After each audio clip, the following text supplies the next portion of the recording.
यह एक काल्पनिक कहानी है। इसमें दिखाई गई घटनाएं, पात्र और संवाद पूरी तरह से लेखक की कल्पना पर आधारित हैं। इसका कोई संबंध किसी वास्तविक व्यक्ति या घटना से नहीं है। भानु की आंखों से तिरस्कार गायब हो चुका था और उसने मोहिनी को ध्यान से देखा, इससे पहले कि उसने कहा, तुम्हारी ताकत बुरी नहीं है। तुम मेरी प्रतिद्वंद्वी बनने के योग्य हो। मैं तुम्हें आरोहण रैंकिंग्स के दौरान मिलूंगा। जैसे ही उसने अपनी बात पूरी की, भानु ने अपना समय बर्बाद नहीं किया और वह घूमकर बुजुर्ग कुगु की ओर चला गया। भानु के कुगु के पास लौटने के बाद कुगु के पीछे एक और युवक बाहर आया। युवक ने आरव और बाकी सब पर अपनी नजर डाली, इससे पहले कि वह अंततः मोहिनी पर टिका। उसके बाद उसने सिर हिलाया और कहा, काफी अच्छी ताकत, रूप और काया, पर कितना अफसोस, बहुत अफसोस। जैसे ही उसने अपनी बात पूरी की, युवक ने मोहिनी के बोलने का इंतजार नहीं किया, इससे पहले कि वह सीधे मापन स्तंभ की ओर चला गया। उसके बाद उसने अपना दाहिना हाथ मोड़ा ताकि उसकी हथेली जमीन की ओर हो और फिर एक काली ऊर्जा का तार उसकी हथेली पर प्रकट हुआ। हालांकि ठीक इसी क्षण टेलीपोर्टेशन मंच से फिर से उतार चढ़ाव उत्पन्न हुआ। पुष्प महल आ गया है और साथ ही हिम महल भी, किसी ने चिल्लाया। सभी ने फिर से टेलीपोर्टेशन मंच की ओर देखा। प्लेटफॉर्म पर दो समूहों के लोग दिखाई दिए थे। बाईं ओर के 4 लोगों के समूह ने लंबी पोशाकें पहनी हुई थीं जो शानदार फूलों से ढकी हुई थीं, जबकि दाईं ओर के 5 लोगों के समूह ने शुद्ध सफेद लंबी पोशाकें पहनी हुई थीं। इन दोनों समूहों में एक समानता थी और वह यह थी कि वे पूरी तरह से महिलाओं से बने थे। इसके अलावा वे सभी बेहद खूबसूरत थीं। दाईं ओर सफेद पोशाकों में महिलाओं के समूह में सबसे सुंदर महिला को देखो, मोहिनी ने आरव से कहा। वह निशिता है, हिम महल की प्रतिनिधि। माना जाता है कि उसने अतीत में एक राजा स्तर विशेषज्ञ को मार दिया था। ठीक है, उसके पास जल तत्व गूढ़ ऊर्जा है, इसलिए अगर तुम भविष्य में उससे लड़ो तो तुम्हें सावधान रहना चाहिए। बाईं ओर के समूह का क्या? आरव ने निशिता पर नजर डाली, इससे पहले कि उसने अपनी नजर पुष्प महल के समूह की ओर मोड़ी। हिम महल की तुलना में वह पुष्प महल में और भी अधिक दिलचस्पी रखता था। मोहिनी ने आरव पर नजर डाली और कहा, बाईं ओर की महिला को देखो जिसका चेहरा एक घूंघट से ढका हुआ है। वह निशा है और वह पहला दिव्य स्तर के 9वें रैंक पर है। वह बहुत रहस्यमय है और उसके बारे में कोई अफवाहें नहीं हैं। हालांकि जितना अधिक यह ऐसा है, उतना ही हमें सावधान रहना चाहिए। निशा हूँ? आरव ने हल्के से सिर हिलाया और फिर उसने मोहिनी को देखा और कहा, ऐसा लगता है कि तुम्हें इन प्रतिभाओं के बारे में बहुत अच्छा ज्ञान है। बेशक, मोहिनी ने कहा, केवल दक्षिणी क्षेत्र से इन राक्षसी प्रतिभाओं की ताकत को लगातार जानकर ही मुझे अपनी खुद की ताकत की सटीक समझ हो पाएगी। अन्यथा तलवार संप्रदाय के उन आंतरिक प्रांगण और बाह्य प्रांगण शिष्यों की चापलूसी के साथ मैं शायद सोचूं कि मैं वास्तव में एक राक्षसी प्रतिभा हूं, जैसे रुद्रांश सोचता है।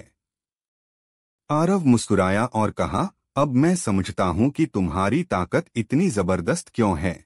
वास्तव में जो विशेषज्ञ बनने में सक्षम थे, उनमें एक भी रद्दी टुकड़ा नहीं था, ठीक मोहिनी की तरह। तुम खुद भी बुरे नहीं हो, क्योंकि मुझे तुमसे खतरे का आभास होता है। मोहिनी की भौहें उठीं जब उसने बात की। अब हम एक ही नाव पर हैं, इसलिए भले ही मैं खतरनाक हूँ, मैं केवल दूसरों के लिए खतरा हूँ, है ना? आरव मुस्कुराया जब उसने बात की। यह अच्छा होगा अगर तलवार संप्रदाय से भाग लेने वाले सभी शिष्य उस तरह से सोच सकें, मोहिनी ने साफ साफ बात की। आरव मुस्कुराया और आगे बात नहीं की। वह महसूस कर सकता था कि रुद्रांश के नेतृत्व में वरिष्ठ आंतरिक प्रांगण शिष्य वास्तव में मोहिनी, नील और उसे अस्वीकार करते थे। हालांकि उसने इन सब पर ध्यान नहीं दिया। जब तक वे उसे नाराज नहीं करते, तब तक वे उसे अस्वीकार करते रहें जैसे वे चाहते थे। वैसे भी इससे उसे कोई नुकसान नहीं होगा। हिममहल और पुष्पमहल एक दूसरे के प्रति शत्रुतापूर्ण लगते थे।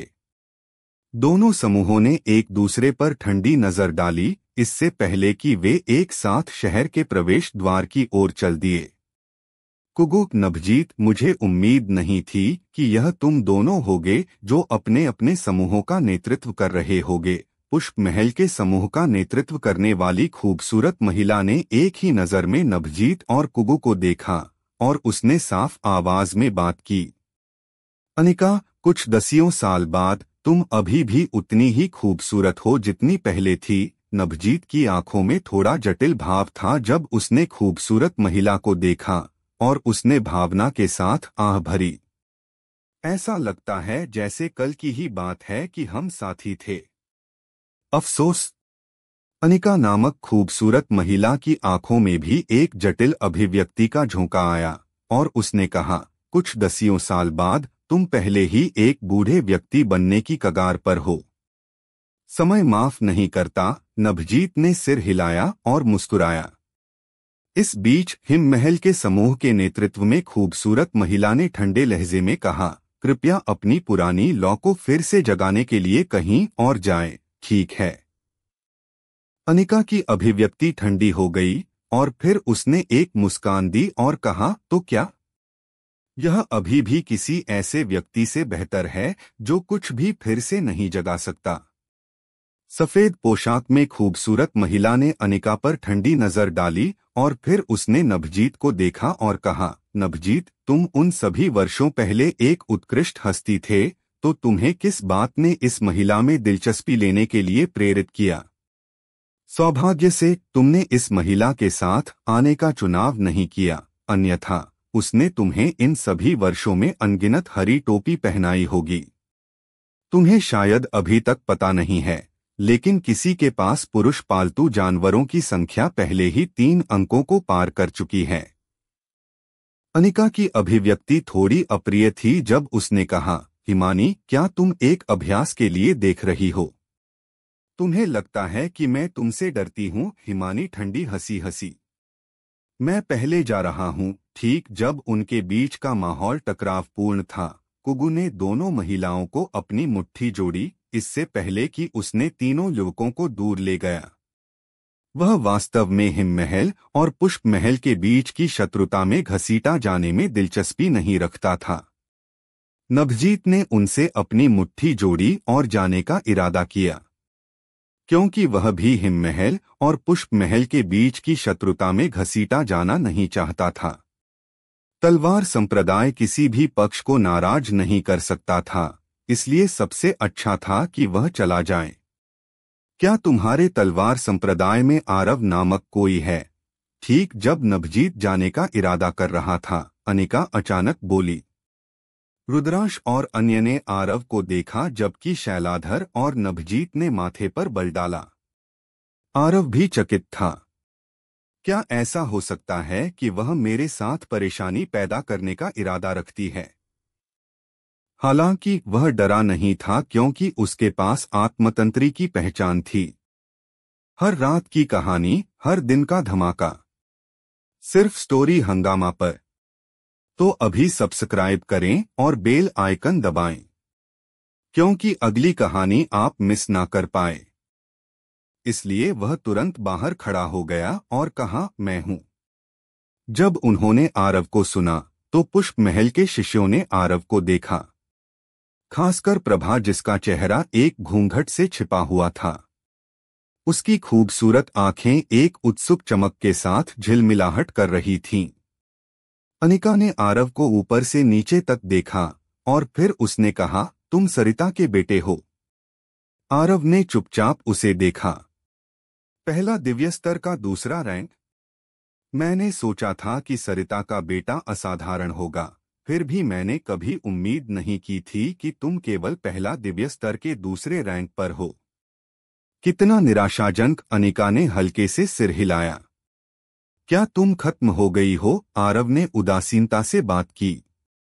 कहने की जरूरत नहीं है। आरव की शांत और स्थिर अभिव्यक्ति बेहद घृणित थी। अनिका की आंखें थोड़ी संकरी हो गईं जब उसने कहा, यह मत सोचो कि तुम केवल सुधाकर के भरोसे पर शांति से सो सकते हो। अगर मेरे पुष्प महल को किसी से निपटना है तो आत्मतंत्री संघ भी इसे रोकने में असमर्थ होगा। आरव ने सिर हिलाया और कहा, मुझे तुम पर विश्वास है। मैं इंतजार करूंगा। क्या तुम्हें डर नहीं है कि तुम्हारी मां मर जाएगी? अनिका ने धीमी आवाज में कहा। आरव अचानक हंसने लगा। वह थोड़ी देर तक हंसा, इससे पहले कि उसने कहा, पुष्प महल की दक्षिणी क्षेत्र में स्थिति के साथ यह किसी को धमकी देने के लिए किसी की मां का उपयोग करने जितना नीचे नहीं झुकेगा, है ना? यह जरूरी नहीं है कि ऐसा ही हो। इस बीच हिमानी ने बगल से ठंडे लहजे में कहा, पुष्प महल पुरुषों को पालने में भी सक्षम है, तो वे तुम्हारी मां का उपयोग करके तुम्हें धमकी देने में कैसे अक्षम हो सकते हैं? बच्चे, मेरी एक चेतावनी लो। अगर पुष्प महल तुम्हारी मां के साथ तुम्हें धमकी देता है तो सबसे अच्छा है कि तुम कोई समझौता न करो, क्योंकि उसके परिणाम यह होंगे कि तुम अपनी मां के साथ मर जाओगे, और भले ही तुम न मरो, जीना मौत से बदतर होगा। आपकी चेतावनी के लिए धन्यवाद सीनियर। आरव ने हिमानी के सामने थोड़ा झुका और फिर उसने अनिका को देखा और कहा, अगर और कुछ नहीं है तो मैं जा रहा हूं। अनिका की आंखों से भयंकर हत्या का इरादा झिलमिलाया, जबकि उसके शरीर के भीतर की गूढ़ ऊर्जा बढ़ गई। ठीक इसी क्षण शैलाधर अचानक आरव के सामने प्रकट हुई और कहा, सीनियर, अनिका कमजोर को धमकाने जैसा कुछ नहीं करेगी, है ना? नभजीत ने भी कहा, अनिका, मुझे थोड़ा सा समय दो और इस मामले को अभी के लिए छोड़ दो, ठीक है? आरव अब तलवार संप्रदाय का प्रतिनिधित्व कर रहा था, इसलिए अगर उसने अनिका को आरव को अपमानित करने की अनुमति दी तो यह सिर्फ आरव ही नहीं होगा जिसने चेहरा खो दिया, तलवार संप्रदाय भी चेहरा खो देगा। थोड़ी देर बाद अनिका ने ठंडी आह भरी और कहा, मैं नभजीत को समय दूंगी और इस बार मामला छोड़ दूंगी। बच्चे, मैं गारंटी देती हूं कि तुम एक दिन अपनी मां के साथ फिर से मिलोगे। उस समय मैं तुम्हारे लिए जीना मौत से बदतर बना दूंगी। आरव का चेहरा भावहीन रहा और उसने प्रतिशोध में कुछ भी नहीं कहा। वह घूमा और शहर में चला गया।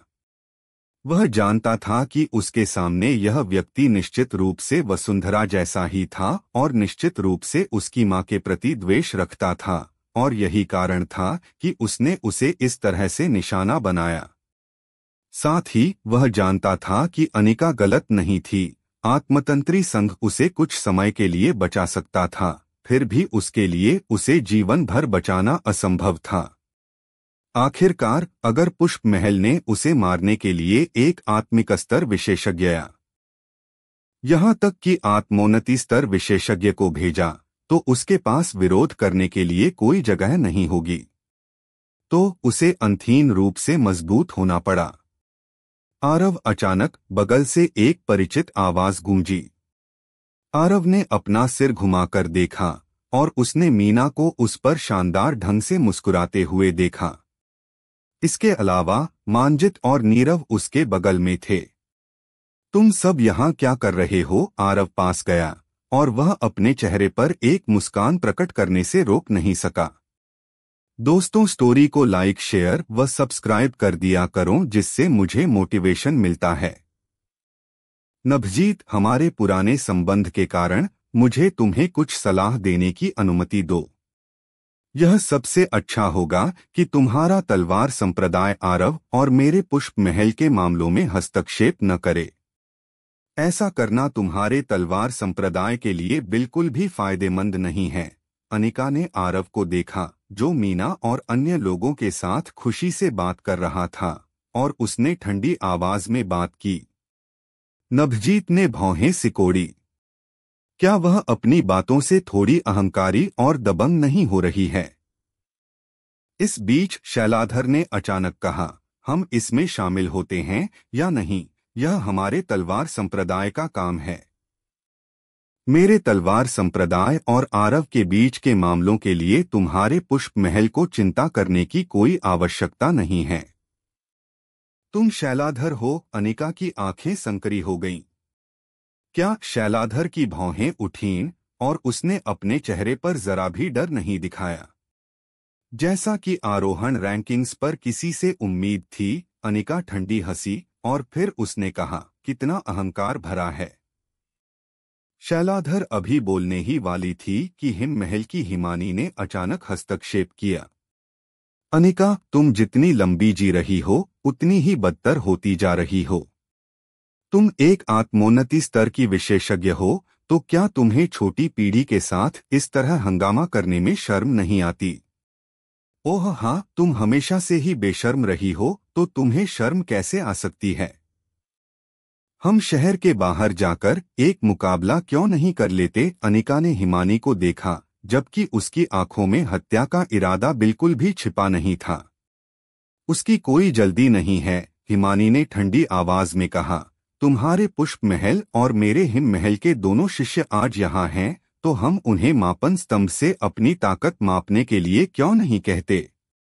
देखते हैं कि तुम्हारे पुष्प महल के शिष्य मजबूत हैं या मेरे हिम महल के।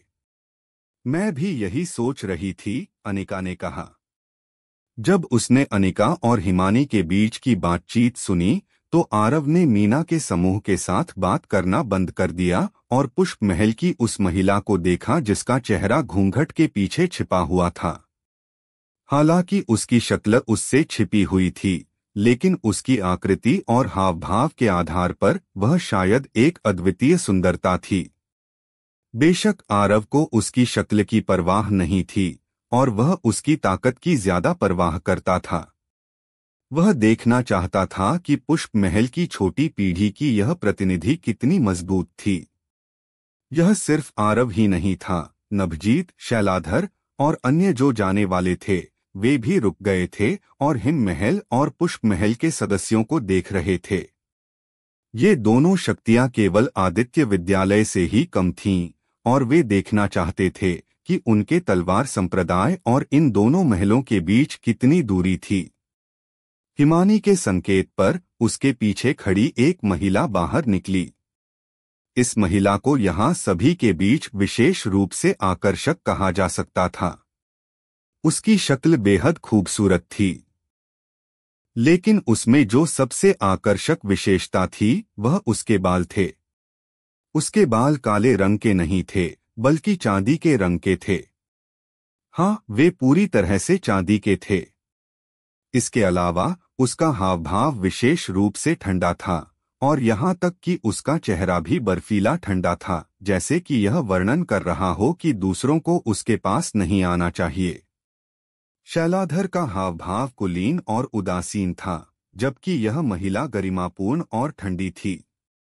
हालांकि उन दोनों में एक समानता थी और वह यह थी कि वे असाधारण रूप से सुंदर थीं। चांदी के बालों वाली महिला ने किसी और को नहीं देखा। वह सीधे मापन स्तंभ की ओर चली गई और फिर स्तंभ पर 96 क्वार्ट्ज पत्थर जल उठे। आसपास के सभी लोग हक्के बक्के रह गए और ज्यादातर पूरी तरह से चकित थे।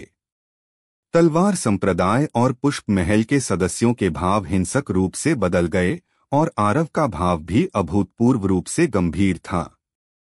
चांदी के बालों वाली महिला ने कुछ नहीं किया था, लेकिन दोनों संप्रदायों के सदस्यों ने इसे देखा था। यह ठीक इसलिए था क्योंकि उन्होंने हमले को देखा था कि उनके भाव हिंसक रूप से बदल गए थे। क्योंकि यह केवल महिला के बाल का एक महत्वहीन तंतु था जिसके कारण क्वार्ट्ज पत्थर जल उठे।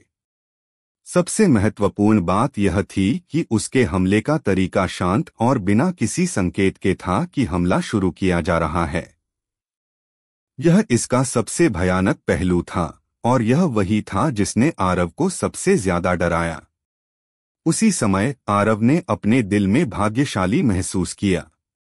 उसने भाग्यशाली महसूस किया कि उसने पिछले कुछ महीनों में बुजुर्ग मुनिश के साथ साधना की थी, अन्यथा अगर उसने उस समय की अपनी ताकत के साथ आरोहण रैंकिंग्स में भाग लिया होता, तो पहले स्थान को छोड़ो, रैंकिंग में चढ़ना भी एक समस्या होती।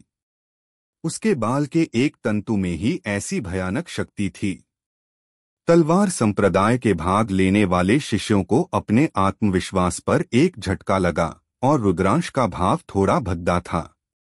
भले ही उसने अपनी सारी क्षमता और तरकीबें इस्तेमाल की हों, फिर भी वह 96 जलते हुए क्वार्ट्ज पत्थरों का परिणाम प्राप्त नहीं कर पाएगा। इसने रुद्रांश, जो मूल रूप से आत्मविश्वास से भरा हुआ था, को अपने दिल में सोचने पर मजबूर कर दिया। क्या मैं सच में बहुत कमजोर हूं? अनिका की आंखों में तिरस्कार और घृणा पूरी तरह से गायब हो गई थी और वहां केवल एक गंभीर भाव बचा था। क्वार्ट्ज पत्थरों के जलने के बाद चांदी के बालों वाली महिला मुड़ी और हिमानी के पीछे खड़ी होने के लिए चली गई। शुरू से अंत तक उसने एक भी शब्द नहीं बोला था और हिमानी के पीछे अपनी जगह पर लौटते समय उसने केवल निशा पर एक नजर डाली थी। निशा का भाव छिपा हुआ था, लेकिन उसकी आंखें चरम पर शांत थीं और उनमें थोड़ी भी लहर नहीं थी।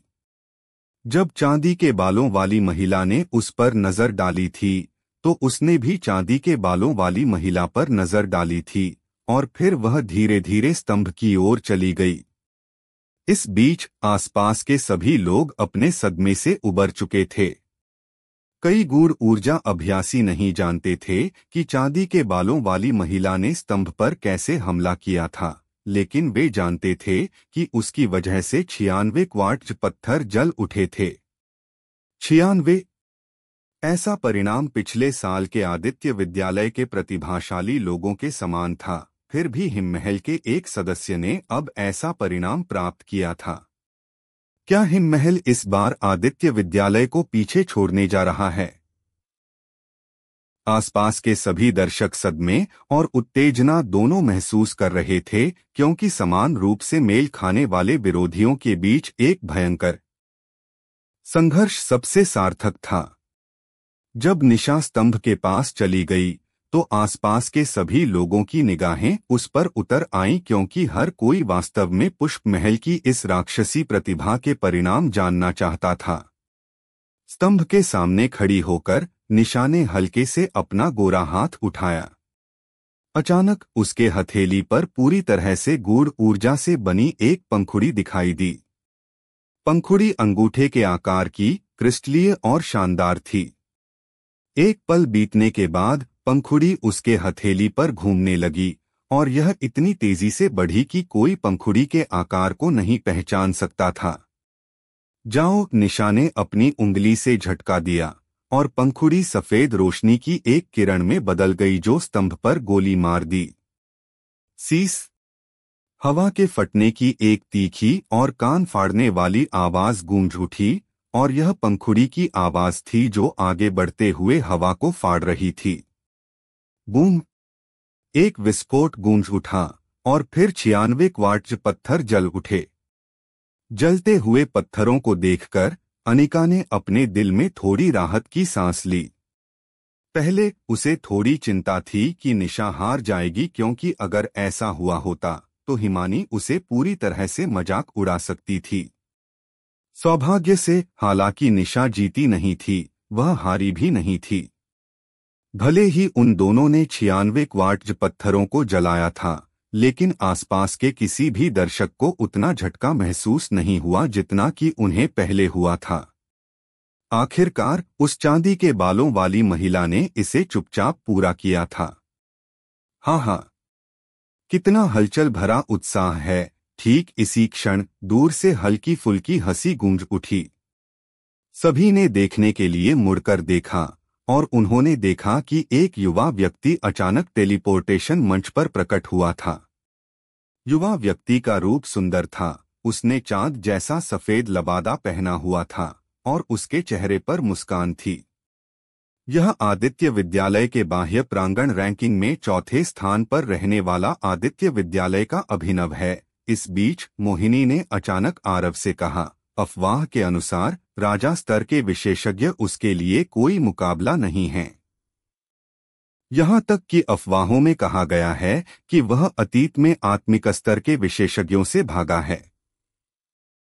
राजा स्तर के विशेषज्ञों को हराने के बारे में पहली बात शायद सच है, लेकिन बहुत कम लोग बाद वाली बात को सच मानते हैं।